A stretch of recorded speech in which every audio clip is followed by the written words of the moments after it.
Hi guys, welcome once again to plus minus. Hope you are all doing good.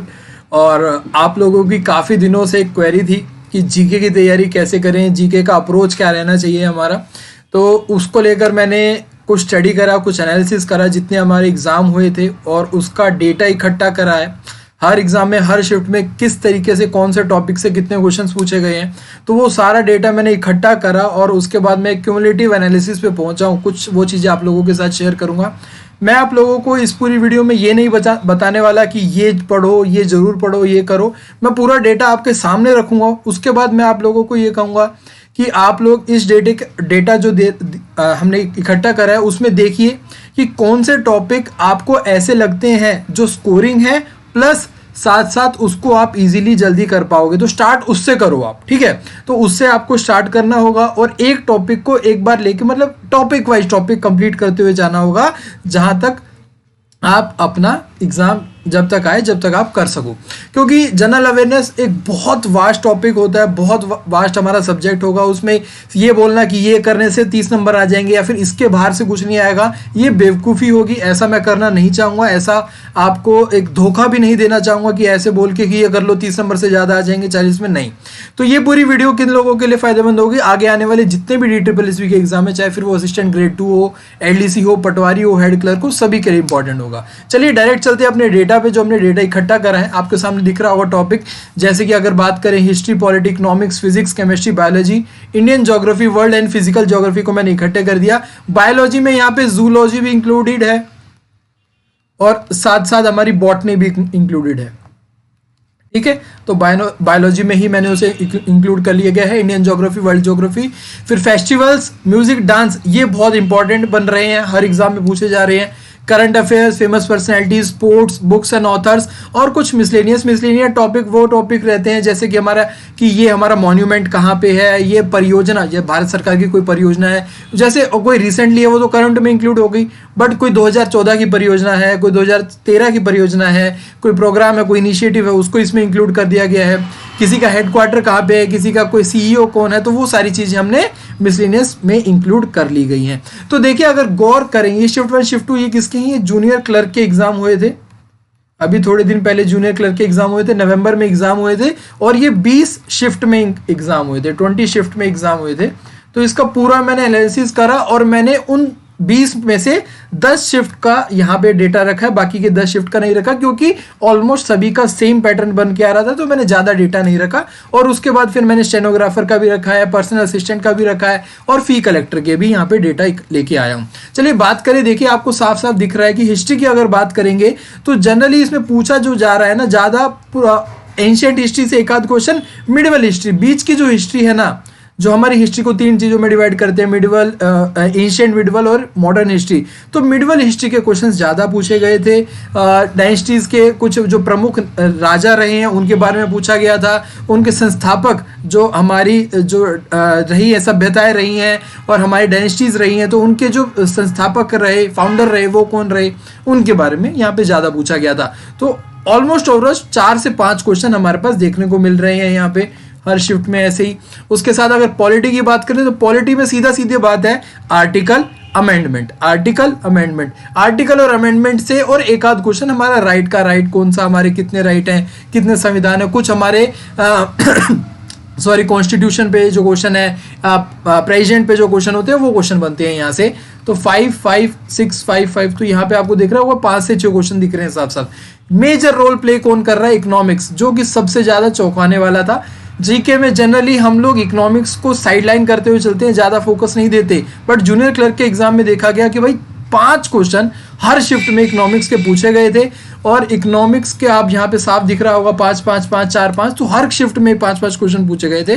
तो economics ने बहुत बड़ा role play करा था अच्छे स्कोर करने में, ठीक है। फिजिक्स, केमिस्ट्री की बात करें तो दो एक क्वेश्चन थे, एक शिफ्ट में यहाँ पे 4 क्वेश्चन आपको फिजिक्स के देखने को मिल रहे हैं। फिजिक्स में सबसे ज्यादा क्वेश्चन किस पे पूछे गए थे, लेंस पे, ठीक है, लेंस पे, और हमारा पूछा गया था कि मिरर पे, लेंस एंड मिरर पे, इस पे सबसे ज्यादा क्वेश्चन पूछे गए थे। एक ही शिफ्ट में दो दो क्वेश्चन लेंस के पूछ लिए गए थे सीधा कि भाई अगर ऑब्जेक्ट यहाँ सी पे है तो उसकी इमेज कहाँ बनेगी, डेंटिस्ट कौन सा लेंस यूज कर मिरर यूज करते हैं, कॉनकेव करते हैं, कॉन्वेक्स करते हैं। तो ये सारी चीजें पूछी गई थी फिजिक्स के उसको, और वेव्स के बारे में पूछा गया था। ठीक है, केमिस्ट्री में एक आध क्वेश्चन था, रेयरली ज्यादा देखने को नहीं मिला था, एक आध क्वेश्चन था, एसिड वगैरह को क्वेश्चन था।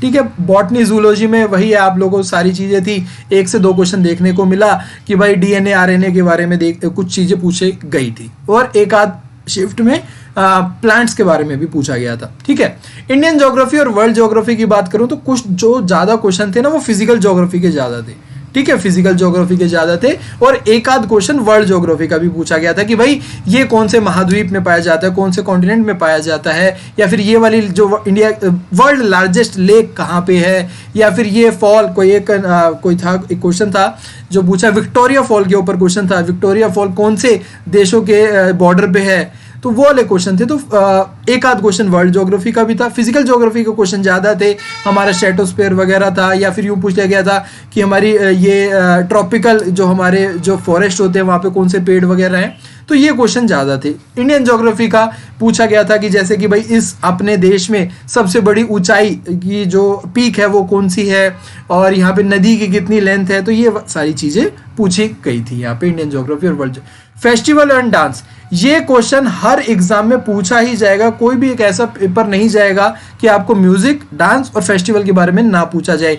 जो लोक नृत्य है, हर स्टेट के अलग अलग जो फेस्टिवल्स हैं उनके बारे में पूछा गया। म्यूजिक एंड डांस मैं देखो थोड़ा सा स्टार मार्क कर देता हूं ताकि आपको आइडिया रहे किस पे आपको ज़्यादा फोकस रहना है। फेस्टिवल, म्यूजिक एंड डांस पे इनको बिल्कुल आप, ये स्टैटिक चीज़ें हैं, रटने वाली चीज़ें हैं, एक बार रट के ख़त्म कर दीजिए, आपके 1 से 2 3 नंबर पक्के हो जाएंगे। तो म्यूजिक एंड डांस में क्या पूछा गया, डांस आपको पता है, लोक नृत्य पूछे गए थे। फेस्टिवल में पूछा गया था जो हमारे जो फेस्टिवल्स हैं, नॉर्थ ईस्ट का कोई फेस्टिवल पूछा गया, राजस्थान का कोई फेस्टिवल पूछा गया, तो स्टेट वाइज फेस्टिवल पूछे गए थे। और कई बार एक बार होता है कि ना पहले वाले जो एग्जाम थे उसमें सीधा सीधा पूछ लेते थे ये इस राज्य का कौन सा नृत्य है।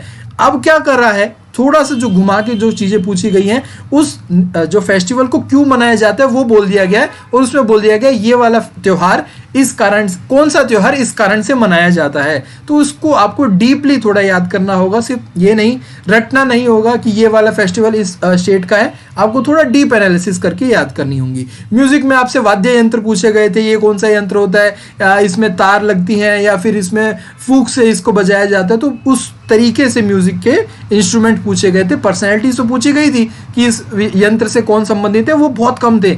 सब ज्यादा चीजें पूछी गई थी कि भाई ये किस तरीके का वाद्य यंत्र है, मतलब इस तरीके का वाद्य यंत्र इसमें से कौन सा है।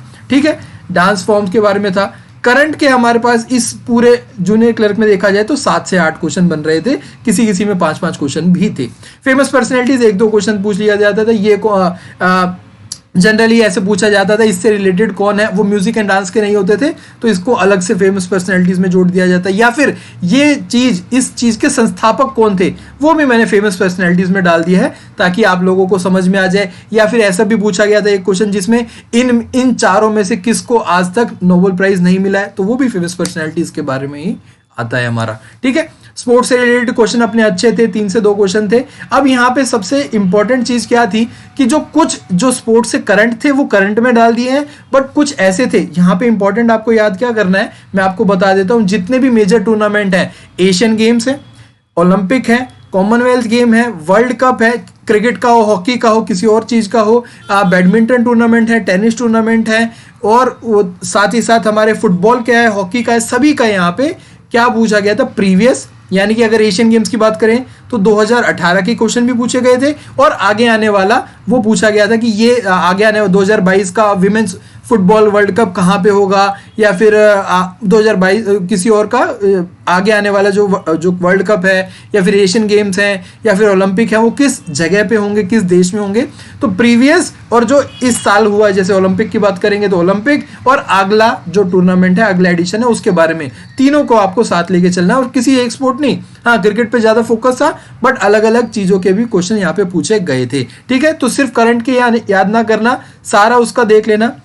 जैसे मान लीजिए कॉमनवेल्थ पढ़ रहे हो तो प्रीवियस कहाँ था, नेक्स्ट कहाँ हुआ है, अगर उससे भी नेक्स्ट अगर अनाउंस है कहाँ पे होगा तो वो भी ध्यान दीजिए, और साथ ही साथ उसका फर्स्ट एडिशन, और अगर इंडिया में कोई ऐसा टूर्नामेंट हुआ है, कभी भी हुआ है, जैसे कॉमनवेल्थ की बात करें तो उसके दोनों एडिशन इंडिया के भी आप लोग देख लीजिए कि उनका मैस्कॉट कौन था, कब हुए थे, किस टाइम पे हुए थे, उस टाइम पे इंडिया की परफॉर्मेंस क्या रही थी, फर्स्ट कौन रहा था, सेकंड कौन रहा था। तो ये सारी चीजें डीप एनालिसिस का, मोटे मोटे रूप से कहूँ तो डीप एनालिसिस करना है आपको।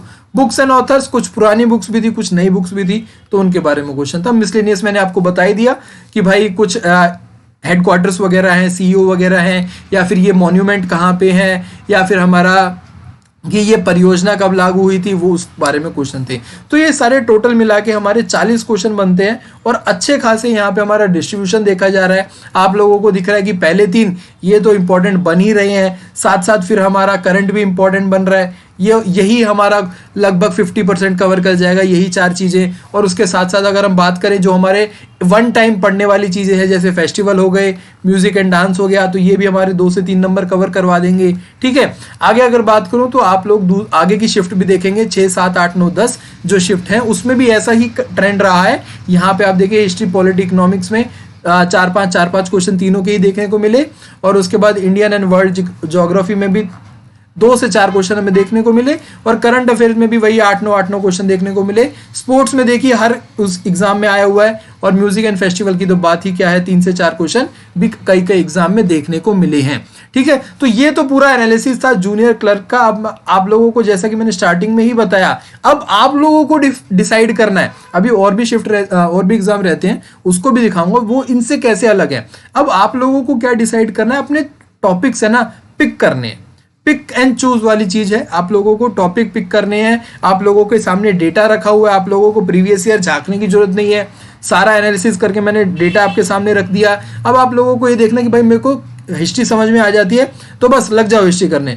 अब कईयों को होता है कि भाई हिस्ट्री पॉलिटी तो थोड़ी थोड़ी आती है, बट यार इकोनॉमिक्स भी आ रही है, तो वही है, ठीक है, इकोनॉमिक्स पकड़ लो, कर जाओ, और उसके बाद प्रीवियस ईयर कर लो, एसएससी की जो आए हुए हैं वो कर लो। ठीक है, DSSB की हमारे पास ज़्यादा प्रीवियस ईयर नहीं मिलती है, तो एसएससी के प्रीवियस ईयर कर लो। बात तो वही है, टॉपिक्स तो वही हैं। ठीक है, अब बात करेंगे आगे। फी कलेक्टर की 2 शिफ्ट के एग्जाम यहाँ पे एनालिसिस कराया, पर्सनल असिस्टेंट की 2 कराया, स्टेनो की कराया यहाँ पे। तो यहाँ पे कुछ वेरिएशन देखने को वो मिला कि यहाँ पे इकोनॉमिक्स थोड़ा सा कम हो जाता है, बट बिल्कुल वैनिश नहीं हुआ है। तो हम अगर ओवरऑल एवरेज देखेंगे इकोनॉमिक्स की, तो हम देखेंगे 3 से 5 क्वेश्चन हमें देखने को मिल रहे हैं। तो इकोनॉमिक्स हमारे लिए इंपॉर्टेंट बनता है, और इसी चीज को ध्यान रखते हुए हमने इकोनॉमिक्स की क्लास अपने चैनल पे स्टार्ट कर दी है। अंकिता मैम उसको इकोनॉमिक्स कवर करवा रही हैं, बेसिक से बिल्कुल पूरा कवर करवाएंगे विद एमसीक्यू। ठीक है, विद एमसीक्यू, और उनके पास मैं अब जो प्रीवियस ईयर पे क्वेश्चंस हैं वो भेज दूंगा, उनको भी वो साथ साथ डिस्कस करती रहेंगी आप लोगों के साथ। तो उनकी क्लासेस देखना ना भूलें, उसके बाद और भी चीज आप लोगों के साथ कवर करवाएंगे। हिस्ट्री पॉलिटी तो वही सेम रहा है, 4 से 5 क्वेश्चन, यहाँ पे 6 क्वेश्चन भी थे। फिजिक्स में कुछ गायब हो गए, 1-2 क्वेश्चन को हो गए। केमिस्ट्री में भी वही 1-2 क्वेश्चन रहा। अपना म्यूजिक एंड डांस वाली जो बात है वो यहाँ पे भी बरकरार है। आप देखोगे किसी में 4-4 क्वेश्चन थे म्यूजिक एंड डांस के भी, 2 म्यूजिक के 2 डांस के, और ऐसे ही फेस्टिवल के क्वेश्चन थे। तो ये अपना जो चीज है ना, ये तो बहुत ही बढ़िया है, वन टाइम पढ़ने वाली चीज है, उसको रिवाइज करते रहना है, हमारे लिए अच्छा स्कोर हो जाएगा यहाँ पे। ठीक है, और करंट अफेयर्स की बात करें तो यहाँ पे कुछ करंट अफेयर्स के क्वेश्चन ज्यादा थे, किसी शिफ्ट में देखने को मिला। तो अगर नॉर्मल देखा जाए करंट अफेयर्स, सबसे बड़ा मुद्दा यहाँ पे निकल के आता है। करंट तो समझ में आता है भाई, हमारे अंदर भी बुद्धि है कि हमने भी देखा तो करंट आ गया होगा, 7 क्वेश्चन आगे होंगे, 8 क्वेश्चन, इतना ही हम मान के चल रहे हैं। बट ये तो बता दे हमें कौन सा करंट कब तक का आया था। कुछ ऐसे थे कि भाई आपसे 2019 की भी चीजें पूछी गई थी, 2020 की भी चीजें पूछी गई थी, 2021 की तो पूछी ही गई थी। तो वही है, अगर जिसके पास जितना टाइम है उतना आज से पीछे शुरू होता चला जाए, और अपना पहला टारगेट बनाए कि 3 महीने एग्जाम से पिछले 3 महीने, दूसरा टारगेट एग्जाम से 6 महीने, उससे अगला टारगेट एग्जाम से पीछे 1 साल का। तो पहला टारगेट अपना होना चाहिए एग्जाम से पीछे 3 महीने का। तो उस हिसाब से अपना जिस हिसाब से मैनेज कर सकते हो करंट अफेयर में, उस हिसाब से चलते बनो, क्योंकि करंट अफेयर बहुत अनप्रिडिक्टेबल चीज आ रही है।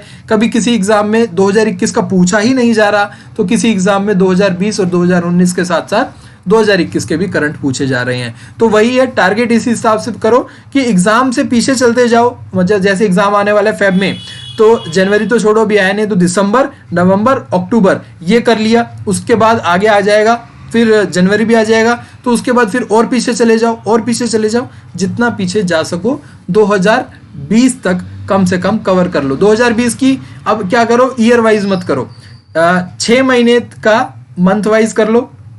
एग्जाम से पहले 6 महीने का मंथ वाइज कर लो। उसके बाद क्या करोगे, बाकी के जो 6 महीने बचेंगे उस साल के, उसको 6 ईयर कोई क्यूमुलेटिव कोई वीडियो होगी या फिर जो कोई मैगजीन होगी वो देख लो। 2020 का ईयरली वीडियो देख लो, किसी की ईयरली वीडियो या फिर ईयरली मैगजीन पढ़ लो। और 2019 में अगर आपको इंटरेस्ट आता है करंट अफेयर्स में तो वही देखो, 2019 पे इतना जाने की जरूरत नहीं बचेगी। तो 2021 2020 का ऐसे ही बताया कि आखिरी के 2021 के 6 महीने हैं उसको मंथ वाइज करो। पहले स्टार्टिंग के 6 हैं, जनवरी से लेकर जून तक के हैं, उसको 6 मंथ वाली वीडियो देख लो। और 2020 वाली है वो ईयरली वीडियो या फिर मैगजीन अपनी पढ़ लो। ठीक है, अब आपको बाकी समझ में आ गया होगा। यहाँ पे मिसलेनियस के क्वेश्चन कुछ ज़्यादा थे, इन जो एग्जाम में पूछा गया से, जैसे 9 क्वेश्चन मैंने मिसलेनियस में डाल दिए। तो ये क्वेश्चन जैसे ऐसे थे कि ये वाली परियोजना कब, इसमें जो प्रोग्राम, जो गवर्नमेंट प्रोग्राम परियोजना के बारे में कुछ क्वेश्चंस ज़्यादा पूछे गए थे। ठीक है, ये कब हुई थी, 2014 के क्वेश्चन थे इसमें कुछ ज़्यादा। और साथ ही साथ ये मॉन्यूमेंट कहाँ पे है, ये किला कहाँ पे, ये फोर्ट कहाँ पे है, तो ये क्वेश्चन थोड़े ज़्यादा थे इन एग्जाम में। कंप्यूटर का एक एक क्वेश्चन इन 3 एग्जाम में भी देखने को मिला था हमें। तो ओवरऑल आप लोगों को अब बात पूरी समझ में आ गई होगी। आपको पिक एंड चूज करना है कौन सा टॉपिक क्या है। आप लोगों को अब स्कोरिंग टॉपिक भी समझ में आ गए होंगे, आप लोगों को ये भी समझ में आ गया होगा कि आपकी अप्रोच क्या नहीं रही है, कैसी होनी चाहिए। इकोनॉमिक्स की क्लास आप लोगों के लिए चला दी है। उसके बाद जैसे इकोनॉमिक्स पूरा हो जाएगा तो और हम पॉलिटी पे आ जाएंगे, हिस्ट्री पे आ जाएंगे। कोशिश करेंगे उनके साथ साथ ही और भी हमारे लेके आए। साथ साथ आपको MCQ फॉर्मेट में जो अपनी सीरीज चलती आ रही थी 1500 क्वेश्चन वाली, उसको आगे कंटिन्यू करा जाए। तो उम्मीद है कि आज की ये पूरा सेशन आप लोगों के लिए बहुत इंफॉर्मेटिव रहा होगा और अब आप लोगों को एक अप्रोच मिली होगी, एक पाथ मिला होगा कि आपको जीके को टैकल कैसे करना है। इस ट्रेंड को हम एक ओवरऑल एक यूं कहें तो एक फॉर्मेट मान के चल सकते हैं कि आगे आगे आने वाले जो एग्जाम हैं उसमें भी कहीं ना कहीं हमारा लगभग ऐसा सा ही माहौल हमें देखने को मिलेगा, डिस्ट्रीब्यूशन देखने को मिलेगा। ठीक है, तो चलिए अगर कोई क्वेरी हो तो कमेंट बॉक्स में कमेंट करना ना भूलें। और कुछ बात हो, आप चाहते हैं कि भाई हमें मैथ्स की ऐसी वीडियो मिले, रीजनिंग की भी ऐसी ही वीडियो मिले जिसमें डिस्ट्रीब्यूशन समझ में आ जाए ताकि हमारा अप्रोच एक बढ़िया हो जाए, तो वो भी आप कमेंट करके बताओ और उसके ऊपर भी वीडियो जल्द से जल्द लाने की कोशिश करूंगा। ठीक है, तो बाय बाय, टेक केयर, जय हिंद। पढ़ाई जारी रखे, बिल्कुल मेहनत से अपना सिलेक्शन लेके रहेंगे। थैंक यू सो मच, जय हिंद।